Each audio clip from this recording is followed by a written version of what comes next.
inacheza inashinda, lakini hawafurahi. Inacheza inashinda, hawafurahi. Sasa timu kubwa kama Yanga unategemea uamuzi mgumu kama huu. Ukiangalia takwimu kwa maana namba, ameshinda mechi ngapi, kapoteza ngapi, hauoni sababu ya Pedro kufukuzwa. Lakini watu wanaona kama mpira gimbi, labda mpira mgumu, hawafurahi kabumbu, lakini ndo kazi ya football iko hivyo. Mechi ambazo zimesalia, nadhani Yanga walihitaji kocha mpya au walihitaji kumalizia msimu na kocha ambao.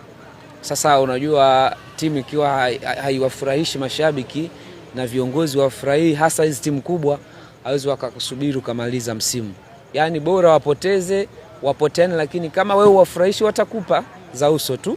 Na Yanga huwa ni wagumu sana kwenye kuamua. Yaani wana maamuzi magumu sana mahali ambapo usingedhani kama wangemfukuza Pedro kwa timu ambavyo inaenda. Wana alama 5 zaidi ya Simba. Ungedhani wana nafasi ya kufight na kufight, games zinapungua. Kila mtu amesaliwa na michezo 9. Ni mechi chache, lakini wao wanaona hawezi kusubiri tena.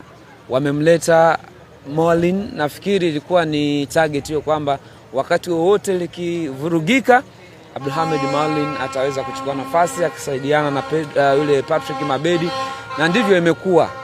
Pedro amepoteza kazi kwenye mazingira ambayo usingedhani, lakini nafikiri wanahitaji kufanya reshuffle ya timu kwa uchezaji, labda na kwenye dirisha kubwa anaweza kufanya usajili mwingine aweze kuwa na nishati kubwa, kwa sababu wachezaji wametumika.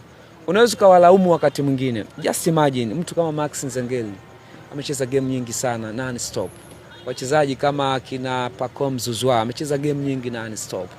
Ni wachezaji wale, kikosi ni kile walioongezeka, asilimia kubwa hawachezi kikosi cha kwanza. Hawajawa na quality kuliko wale ambao walikuwepo. Unakumbuka hata Max Nzengeli kwenye media day moja aliwahi kuulizwa ile quality ya kikosi cha Yanga. Akasema ukimwambia yeye alinganishe Yanga ya zamani na Yanga sasa hivi, atakwambia sasa hivi bado